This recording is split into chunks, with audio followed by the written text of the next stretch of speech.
Assalamualaikum warahmatullahi wabarakatuh. Selamat malam Bapak Ibu, semoga Bapak Ibu dalam keadaan sehat. Balik lagi di channel Media Aparatur. Nah, pada kesempatan ini saya akan berbagi informasi tentang persiapan PPG Daljab tahun 2024 yang nantinya eh, segera dibuka ya. Tapi sebelum itu Bapak Ibu harus memperhatikan hal-hal yang berkaitan tentang data kepegawaian yang ada di Dapodik dan identitas Bapak Ibu yang seperti KTP, ijazah dan lain-lain. Baik, 6 hal ini sangat penting dan urgent untuk karir Bapak Ibu. Saya sarankan Bapak Ibu simak sampai selesai. Baik, yang pertama, di sini Bapak Ibu untuk penulisan nama harus sesuai dengan KTP. Jadi di KTP itu tidak boleh ada gelar depan atau gelar belakang. Misalnya gelar depan Haji, gelar belakangnya SPD. Kenapa demikian? Karena KTP itu esensinya ya, esensi dari KTP itu identitas. Identitas atau nama Bapak Ibu yang dimana ijazah SD, SMP, SMA itu harus sesuai namanya.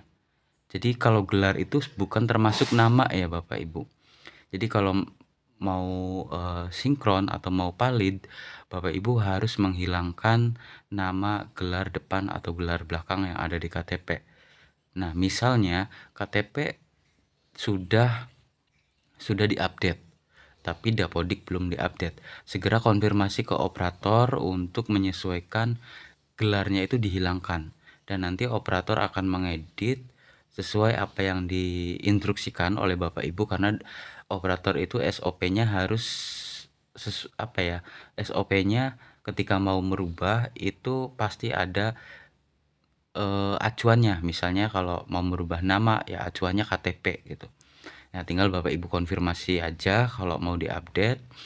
Nah, seperti itu ya, karena ini berkaitan tentang program PPG yang sebentar lagi akan dibuka. Nah, yang kedua, hal kedua ini penulisan tempat dan tanggal lahir itu sesuai dengan KTP dan ijazah. Kalau Bapak Ibu pernah buka info GTK, kemudian scroll di paling bawah itu ada verbal ijazah.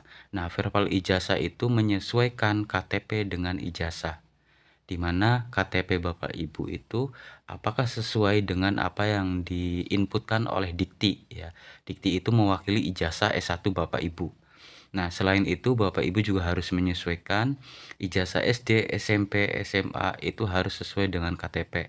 Saya bilang tadi di awal itu KTP itu tidak ada gelar dan ijazah juga tidak ada gelar ya.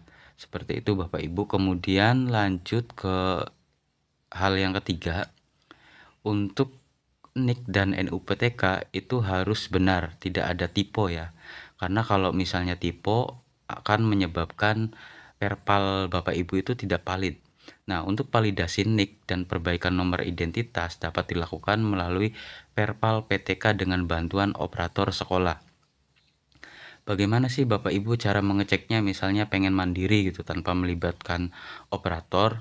Nah, Bapak Ibu mengecek NUPTK dengan NIK kira-kira matching gitu atau pengen melihat sesuai atau enggak, Bapak Ibu bisa kunjungi Google ya, di internet bisa cek secara mandiri. Kemudian Bapak Ibu ketikkan kata kunci cek NUPTK online. Kemudian Bapak Ibu cari yang berkaitan tentang NUPTK ya, data NUPTK di situ Bapak Ibu cari aja. Nah, kalau sudah menemukan nanti Bapak Ibu disarankan memasukkan nomor NUPTK.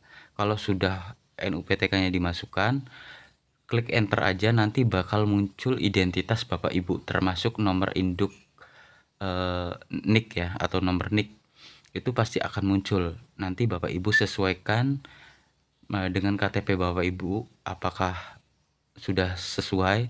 Kalau sudah sesuai berarti itu sudah aman ya untuk program PPG ini. Kalau misalnya ada kesalahan silakan konfirmasi dengan operator, nanti operator akan mengakses perpal PTK dan editnya nanti di perpal gitu.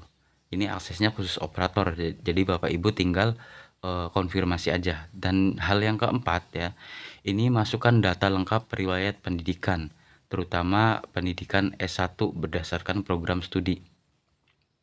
Jadi Bapak Ibu cara mengecek secara mandiri itu melalui ptk.datadik.go.id ya, melalui halaman SSO Dapodik.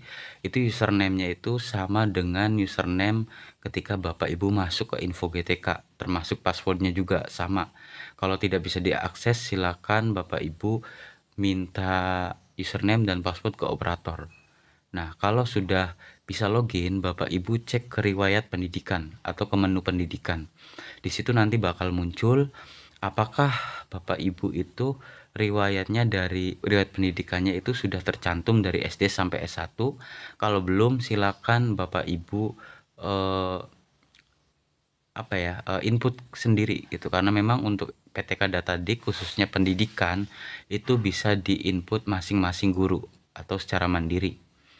Nah, terutama ijazah S1. Ijazah S1 program studinya harus sama dengan yang ada di Dikti ya. Jadi kalau tidak sama, ini mengakibatkan data yang ada di PPG atau di SIM PKB nanti akan bermasalah. Kemudian hal yang kelima yang Bapak Ibu harus perhatikan, jika belum melaksanakan PPG, pastikan hanya terdaftar di satu sekolah induk. Jika terdaftar di dua sekolah induk, maka harus menentukan salah satu sekolah induk. Ini Bapak Ibu yang biasanya ngajar di dua sekolah, saya sarankan Bapak Ibu untuk meminta profil Dapodiknya. Kemudian yang keenam, pastikan data Dapodik itu Bapak Ibu sesuai jenis PTK-nya.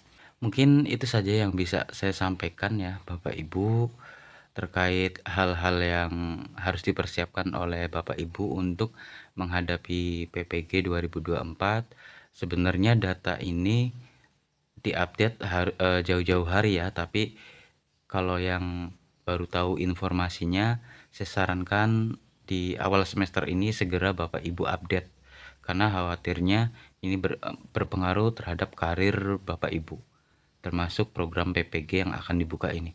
Terima kasih, sekian dari saya akhiri. Wassalamualaikum warahmatullahi wabarakatuh.